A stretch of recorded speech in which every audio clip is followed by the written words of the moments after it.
Hi! Come read with me అనే ఈ సిరీస్‌లో మరి ఒక వీడియోకి మీకు అందరికీ స్వాగతం. ఈ వీడియోలో మనం 133 కీర్తనను హీబ్రూలోను, తెలుగులోను మనం చూస్తూ ఇందులో ఉన్న విషయాలు మనం జాగ్రత్తగా గమనిద్దాం. ఈ కీర్తన మనకందరికీ పరిచయమైంది. చాలా చిన్నది. చాలా అన్ చక్కని కీర్తన అన్నమాట ఇది. ఇందులో ఉన్న విషయాలను మనం ఈరోజు ఈ యొక్క వీడియోలో మనం చూసుకుందాం.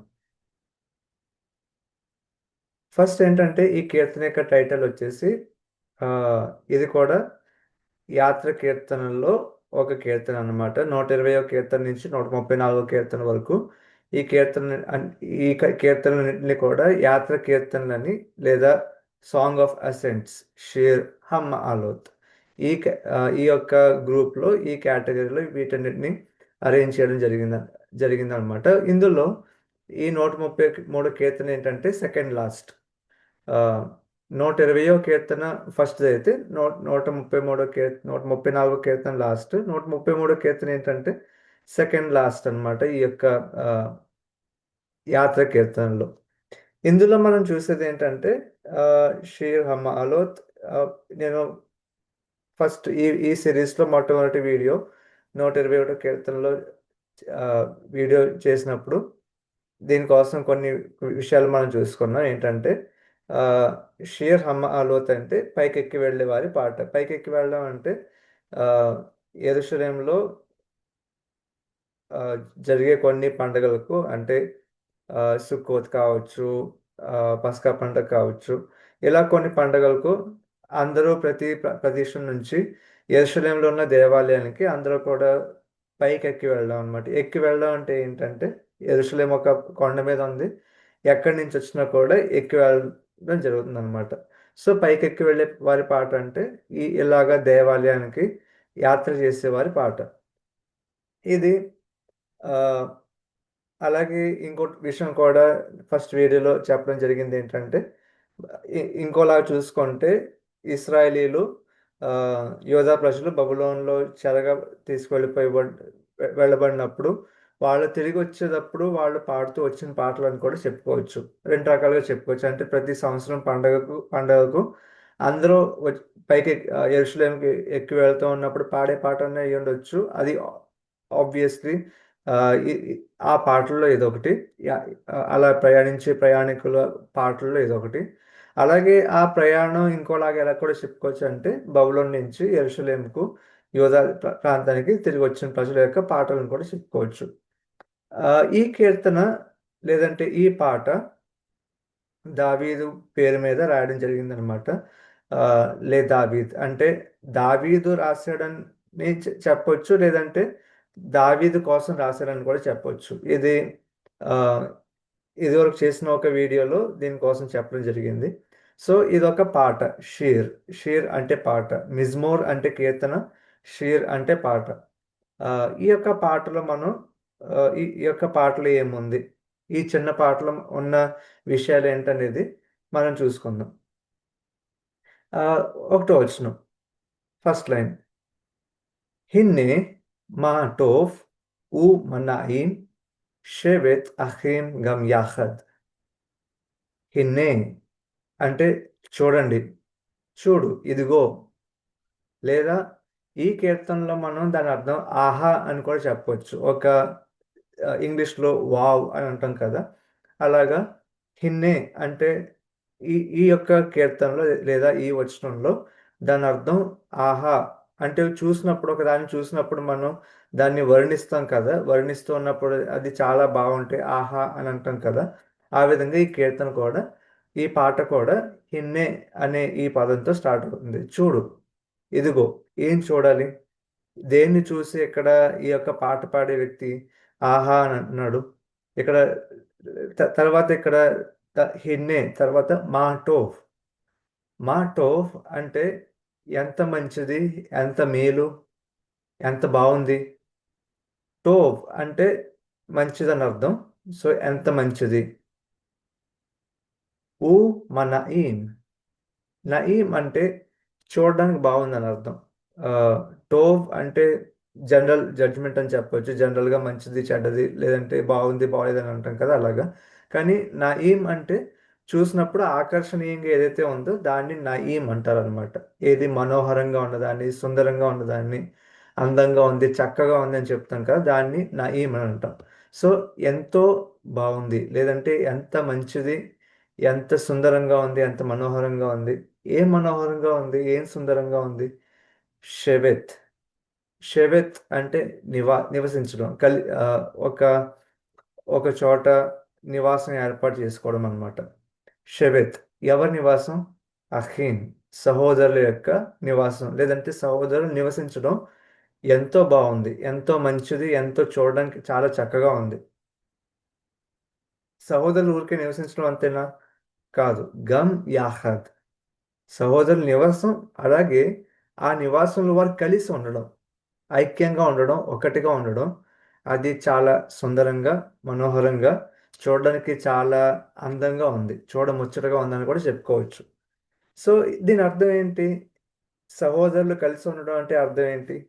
ఈ యొక్క మాట ఏదైతే ఉందో, షెవె తహీన్ గమ్ యాహాద్ అనేది, ఇది సేమ్ ఇవే పదాలను ఆ, యాషవ్, అహీం, యాహద్, ఈ మూడు పదాలను మనం సేమ్ ఆర్డర్లో మనం ఎక్కడ చూస్తామంటే ద్వితీయోపదేశకాండం 25వ అధ్యాయం 5వ వచనంలో మనం చూస్తాం. అక్కడ మనకు కనబడేది ఏంటంటే అన్నదమ్ములందరూ కూడా, సహోదరులందరూ కూడా ఒకే ఇంట్లో నివసించడం మనం చూస్తాం. దీన్ని మనం ఏమంటాం అంటే బేత్ ఆవ్, తండ్రి ఇల్లు. తండ్రి ఇల్లు అనేది ఒక బ్రాడ్ సొసైటీలో ఒక కేటగిరీ అన్నమాట. ఒక తండ్రి ఇల్లు అంటే అందులో భార్యలు, పిల్లలు అందరూ ఇందులో వస్తారు. ఆ, దాసులు, దాసీలు ఉన్న ప్రతి ఒక్క ఆస్తి అన్ని కూడా తండ్రి ఇల్లు అనే ఈ కేటగిరీలో, లేదంటే ఈ యొక్క ఆ, విభజనలో వాళ్ళందరూ ఉంటారనమాట. ఈ తండ్రి ఇల్లు కింద ఉన్న ఇంకో భాగం ఏంటంటే సహోదరులు, లేదంటే మదర్స్ హౌస్ అని కూడా చెప్పొచ్చు, తల్లి యొక్క ఇల్లు. ఇది పాత నిబంధనలో తండ్రి ఇల్లు, తల్లి ఇల్లు అని ఈ రెండిటిని మనం విడివిడిగా చూస్తాం. అంటే రెండు రెండు వేర్వేరు అని కాదు, ఇదొక కేటగిరీ అనమాట. తండ్రి ఇల్లు అనేది ఒక కేటగిరీ. అందులో ఆ, కుటుంబంలో ఉన్న ప్రతి ఒక్కరు కూడా అందులో ఒక భాగంగా వస్తారు. దీనికన్నా పై కేటగిరీ ఏంటంటే వంశం. దానికన్నా పై కేటగిరీ ఏంటంటే గోత్రం. సో గోత్రంలో వంశాలు ఉంటాయి. ఆ వంశాల్లో కుటుంబాలు లేదా తండ్రి ఇల్లు అని చెప్పొచ్చు. రకరకాల వేరే వేరే వాళ్ళ ఒక కుటుంబాలు ఉంటాయి. ఆ కుటుంబంలో సహోదరులు ఒక్కొక్క భాగం అన్నమాట.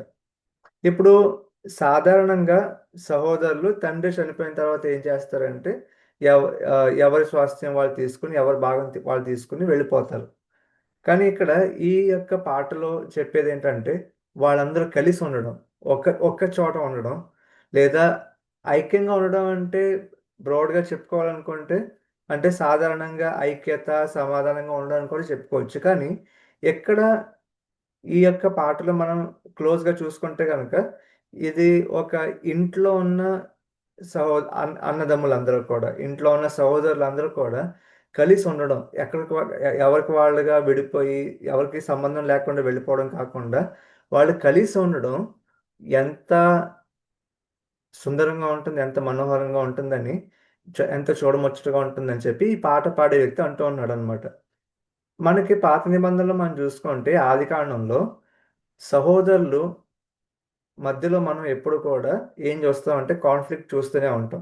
మొట్టమొదటి సహోదరులు కయీను, హేబేలు, వారి మధ్యలో మనం ఏం చూస్తామంటే కయీను హేబేలుని చంపడం చూస్తాం, హింస చూస్తాం మొట్టమొదటి సహోదరుల వాళ్ళ కథలో.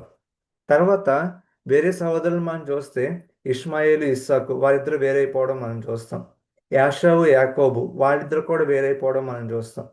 ఆ తర్వాత యాకోబు యొక్క కుటుంబంలో ఉన్న ఆ ఆ 12 మంది సహోదరుల్లో మగపిల్లల్లో వాళ్ళందరూ కూడా యోసేపు మీద పగబట్టి యోసేపుని చంపుదాం అనుకుంటారు ముందు, లేదా తర్వాత ఆ, యోసేపుని చంపితే ఏం ప్రయోజనం లేదనుకుని యోసేపుని అమ్మేస్తారు.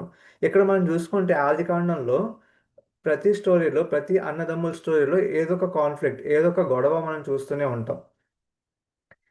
అంటే కొంతమంది ఆశీర్వాదం కోసం, దీవెన కోసం, తండ్రి నుంచి వచ్చే స్వాస్థ్యం కోసం కొంతమంది పోటీ పడితే, కొంతమంది మధ్యలో హింస చూస్తాం, కొంతమంది మధ్యలో ఇలాగ ఒకళ్ళనొకళ్ళు ద్వేషించుకోవడం మనం చూస్తాం.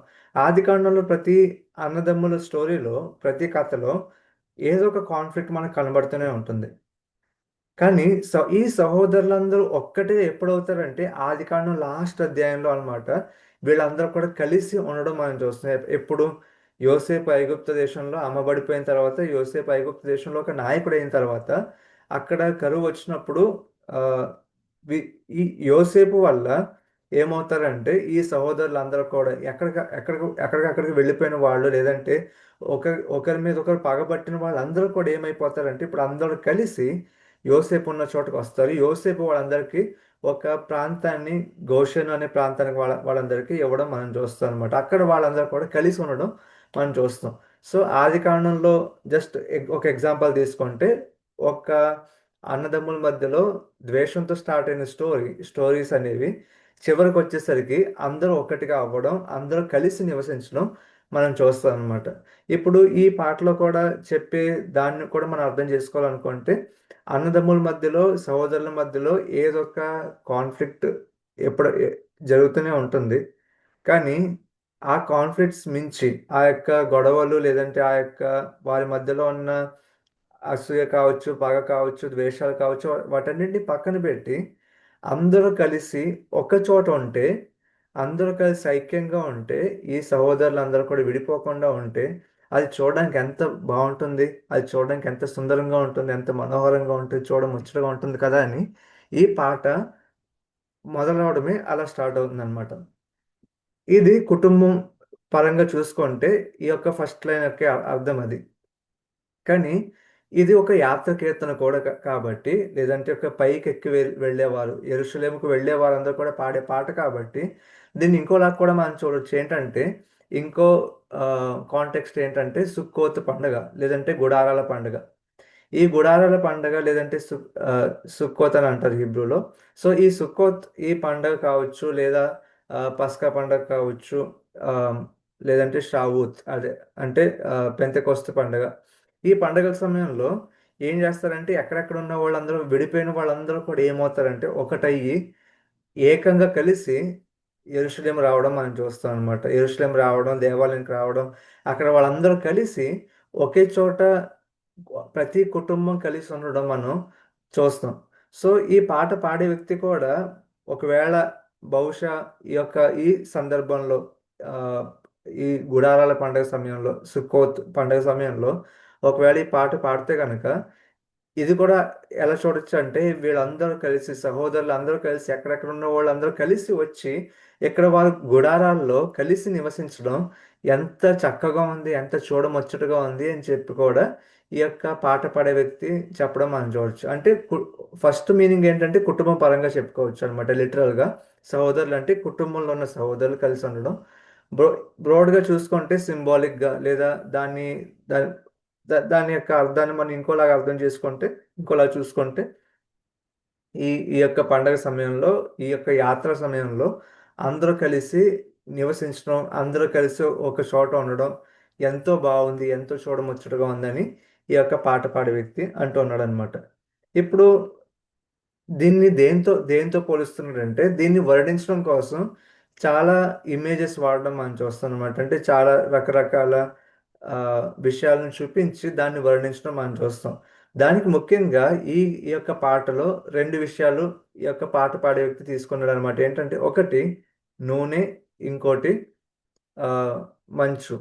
ఈ రెండింటిని కూడా ఒక్కొక్క రెండో వచనంలో నూనె కోసం, మూడో వచనంలో మంచు కోసం మాట్లాడుతూ వాటిని వివరిస్తూ అది దీనిలాగా ఉంది. అంటే ఈ యొక్క సహోదరులందరూ కూడా కలిసి ఉండడం ఎలాగ ఉందంటే దీనిలాగా ఉందని చెప్పి రెండో వచనంలో నూనెతో పోల్చడం జరుగుతుంది అనమాట. ఎలా, ఏ నూనెతో పోలుస్తున్నాడు, ఎలాంటి దాని పోలిక ఏంటి అనే దాన్ని మనం ఈ రెండో వచనంలో చూస్తాం. సో ఈ రెండో వచనం ఏంటంటే ముందు హీబ్రూలో మనం చదువుకుందాం. కషెమెన్ హట్టోవ్ హల్ హారోష్ యోరెద్ అల్ హజకాన్ జెకన్ అహరోన్ షేయోరెద్ అల్ పి మిద్దోతాబ్. కషెమెన్ హట్టోవ్ ఫస్ట్ లైన్లో మీరు చూసి ఉండొచ్చు. ఏంటంటే ఇక్కడ హట్టోవ్, మహ్ టోవ్ అనే ఈ పదం ఉంది కదా. సేమ్ అదే పదం రెండో లైన్లోకి వస్తుంది. రెండో లైన్ ఫస్ట్ స్టార్ట్ అవుతుంది ఏంటంటే క షెమెన్ హట్టో. షెమెన్ అంటే నూనె, హట్టో మంచి నూనె. పరి మంచి నూనె అంటే దాన్ని ఎలా వివరించవచ్చు? పరిమళమైన నూనె అని చెప్పొచ్చు, ఆ, సుగంధమైన నూనె అని చెప్పొచ్చు, స్వచ్ఛమైన నూనె అని కూడా చెప్పొచ్చు. సో ఆ, మనకి తెలుగులోకి వచ్చేసరికి మనం రకరకాల పదాలతో దాన్ని వివరిస్తాం అనమాట.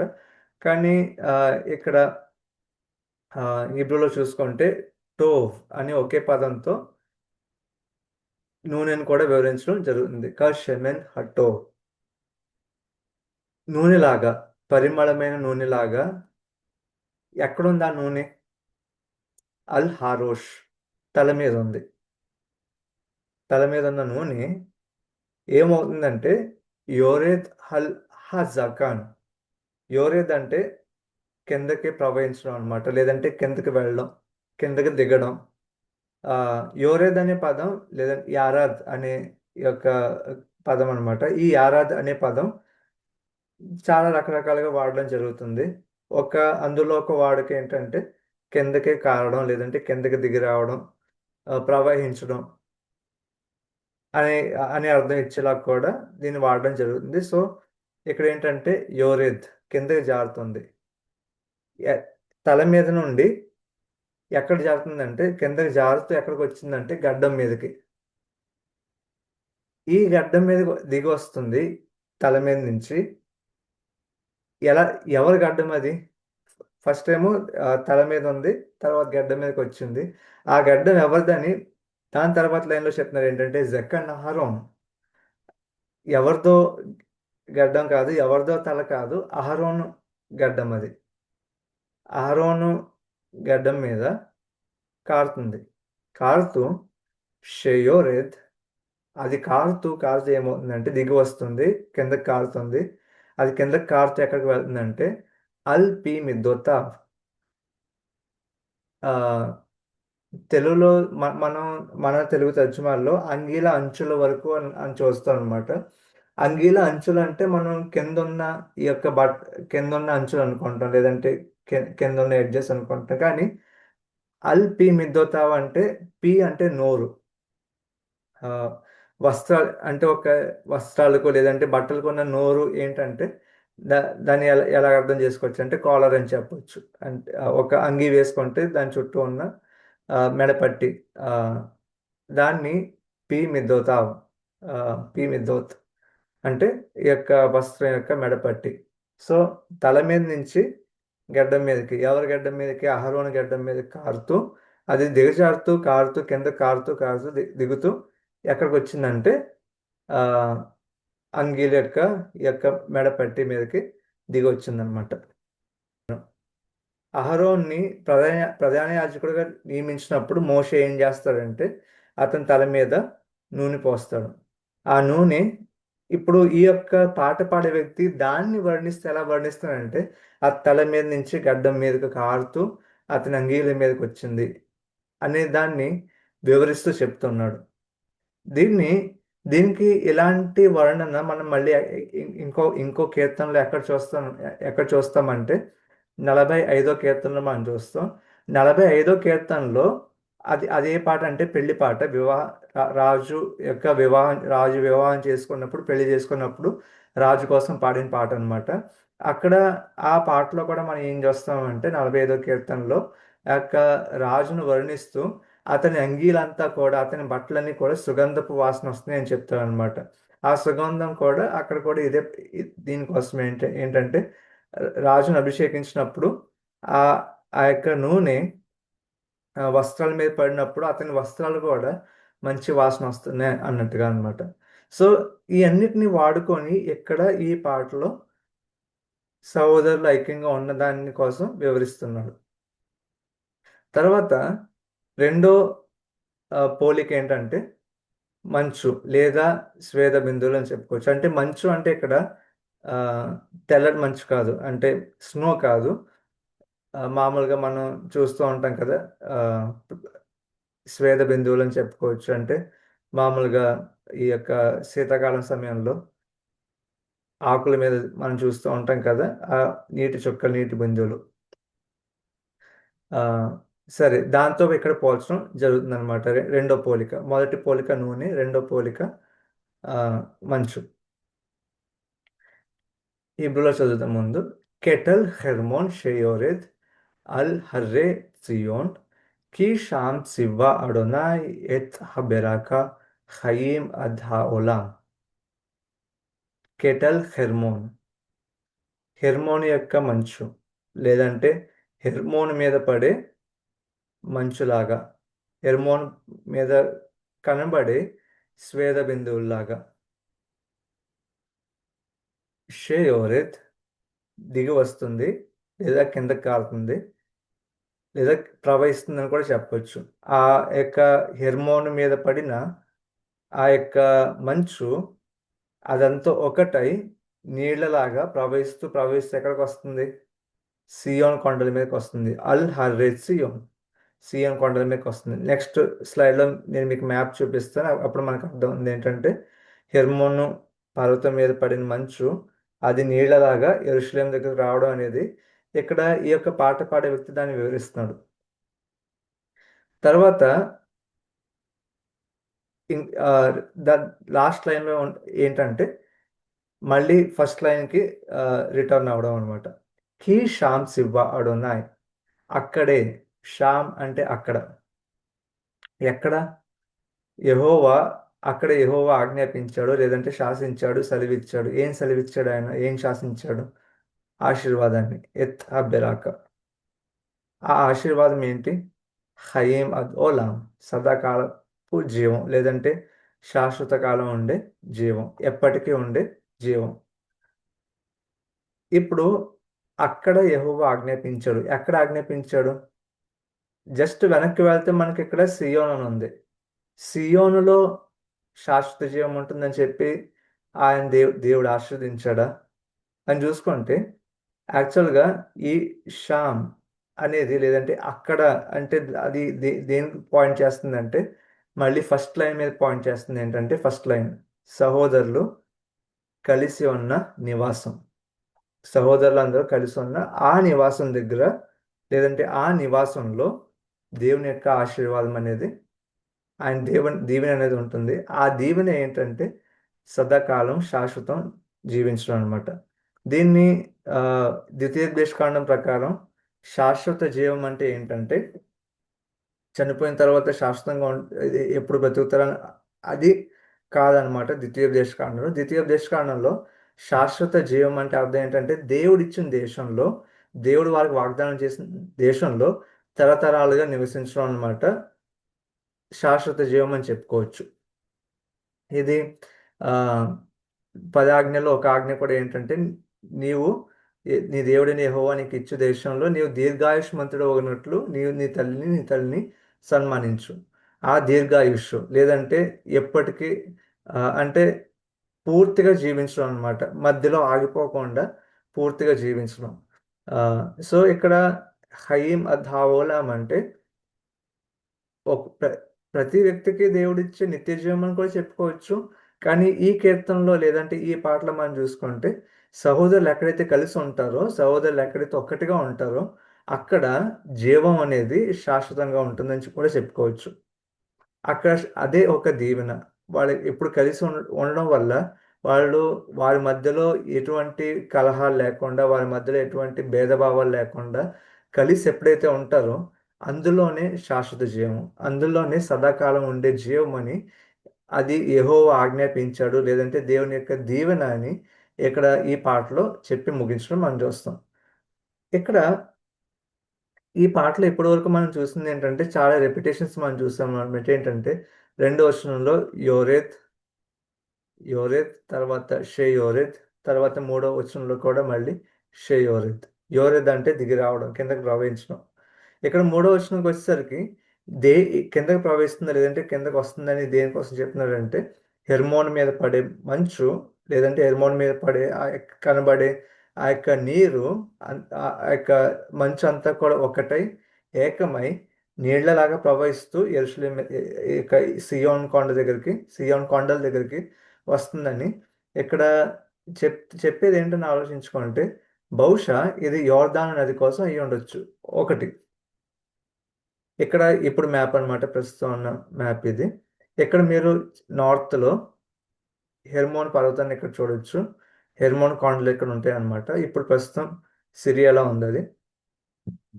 ఆ, అప్పుడు కూడా సిరియాలో ఒక ప్రాంతమే అది. సో హెర్మోను పర్వతం మీద పడిన మంచు, లేదంటే అక్కడ పడే అక్కడ అక్కడ సేకరించబడిన నీరు ప్రవహిస్తూ ప్రవహిస్తూ ఎక్కడికి వస్తుందంటే ఈ గలిలయ సముద్రానికి వస్తుంది అనమాట. గలిలయ సముద్రం అంటే మంచినీటి సరస్సు అని చెప్పుకోవచ్చు.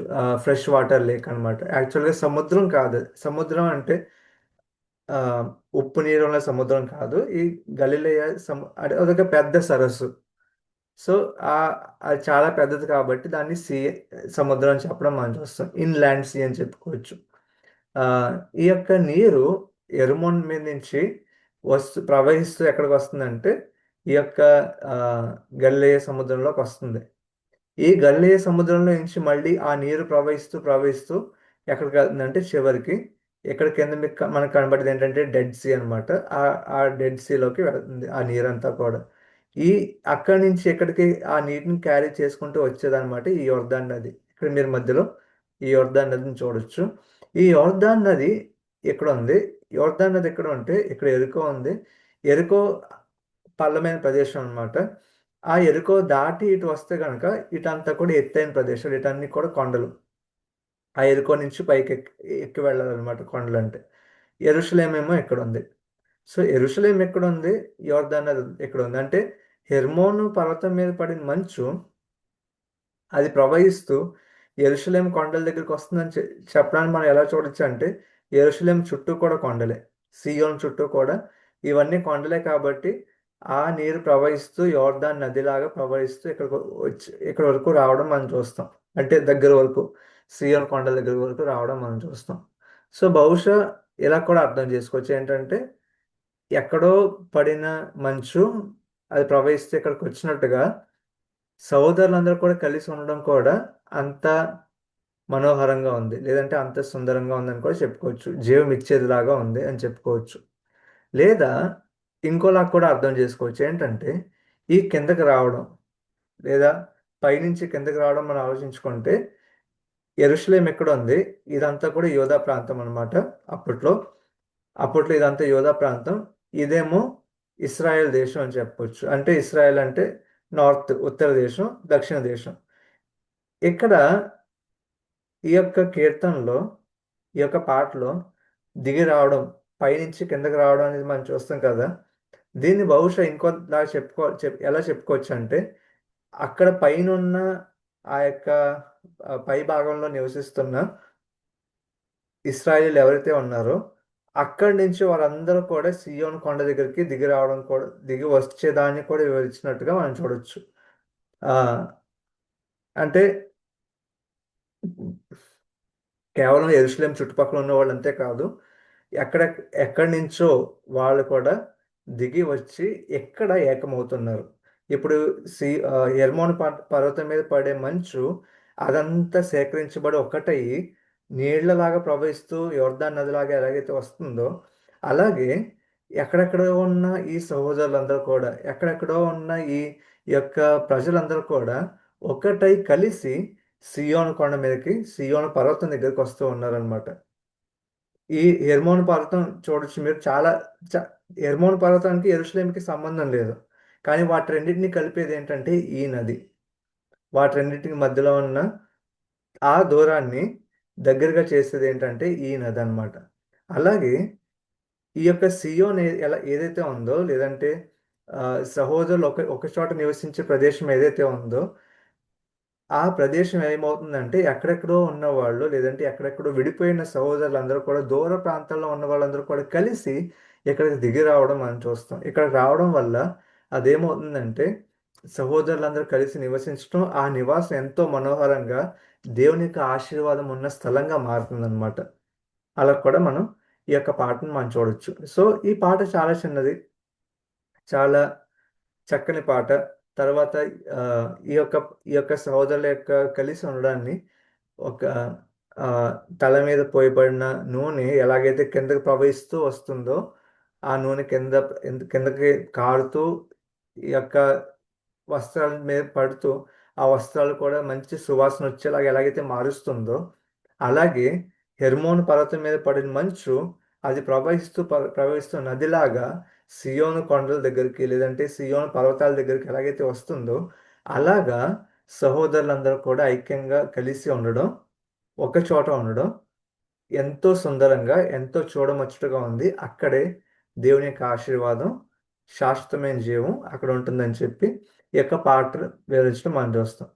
ఇప్పుడు మనం జస్ట్ ఈ యొక్క వీటన్నిటి మనం చూసిన తర్వాత ఇక్కడ మనకు అర్థమయ్యేది ఏంటంటే ఈ పాటలో ఉన్న అందం ఏంటంటే ఒక లైన్లో చెప్పింది ఇంకో లైన్లో రిపీట్ అవుతుంది అనమాట. ఇదే సంగతిని మనం ఆ, 121 కీర్తనలో కూడా మనం చూసుకున్నాం. ఆ, ఇది ఇక్కడ ఒక స్టెప్స్ లాగా మనం చూడొచ్చు. ఇక్కడ టోవ్ అనే పదం మళ్ళీ రెండో లైన్లోకి వచ్చింది ఏంటంటే ఫస్ట్లో మా టో అనేది రెండో లైన్లో మళ్ళీ హట్ టోవ్ వచ్చింది. తర్వాత ఇక్కడ ఈ రెండో వచనంలో మనం చూస్తాం ఏంటంటే యోరెద్. ఈ యోరెద్ అనే పదం మళ్ళీ తర్వాత లైన్లో షెయోరెద్. ఆ షెయోరెద్ అనే పదం మళ్ళీ తర్వాత లైన్లో మళ్ళీ షెయోరెద్. అంటే ఒకే పదం వాడడం మనం చూస్తాం.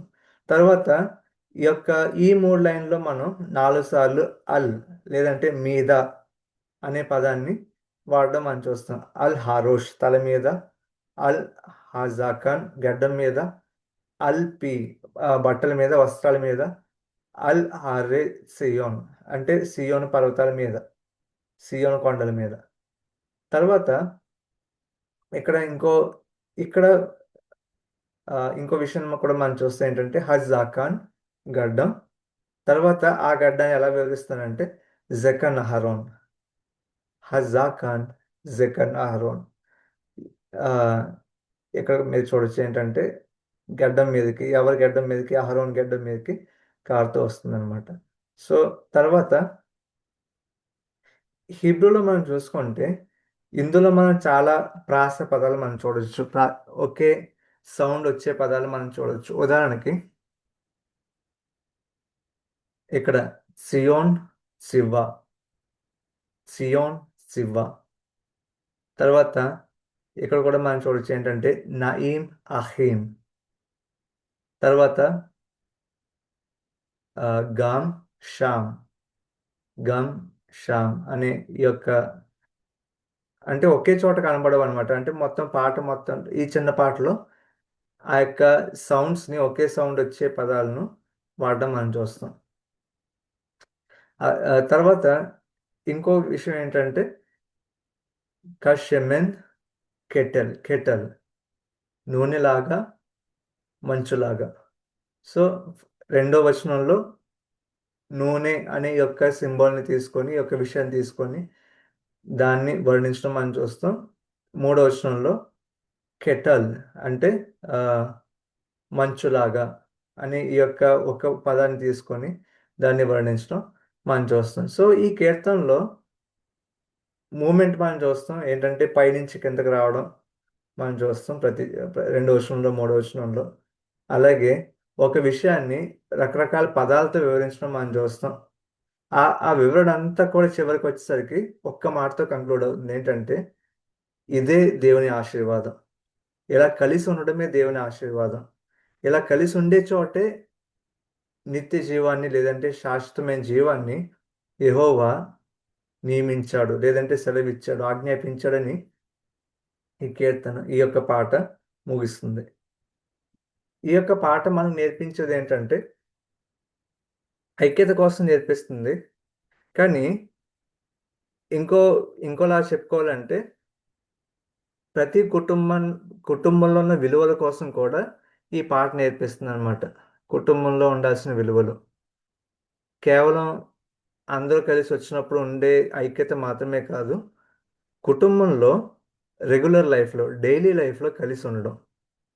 ఈ యొక్క పాట కూడా చెప్పేది అదేంటంటే సహోదరులు కలిసి ఉండడం అంటే పండగ వచ్చినప్పుడు కలవడం లేదంటే ఏదో ఒక మంచి సందర్భం వచ్చినప్పుడు అందరూ కలవడం, లేదా మేమందరం ఒకటే ఐక్యంగా ఉన్నామని చెప్పుకోవడం కాదు, ఒక్క చోట ఉండడం. ఒక్క చోట ఉండి వారి యొక్క అన్ని పరిస్థితుల్లో కలిసి ఉండడం అనే దానికోసం ఈ యొక్క పాట మా మాట్లాడుతుందనమాట. అది ఫ్యామిలీ లైఫ్ కోసం ఈ యొక్క పాట వివరిస్తుంది. కానీ ఫ్యామిలీ లైఫ్ ఒకటే కాదు కదా! బ్రాడ్‌గా మనం చూసుకుంటే ప్రతి ఒక్కరు కూడా అంటే ఆహ్, వారి ప్రజలందరూ కూడా కలిసి ఈ యొక్క దేవుని సన్నిధికి రావడం. వాళ్ళందరూ కలిసి ఒక చోట ఏకమై ఆహ్, దేవుని ముందు కనబడడం అనే దాన్ని కూడా ఈ యొక్క పాట వివరిస్తుంది. ఇదనమాట ఈ యొక్క చిన్న పాట. దీనికున్న వివరణ. మరి యొక్క వీడియోతో మరి యొక్క పాటతో మనం మళ్ళీ కలుసుకుందాం. God bless you all. Thank you.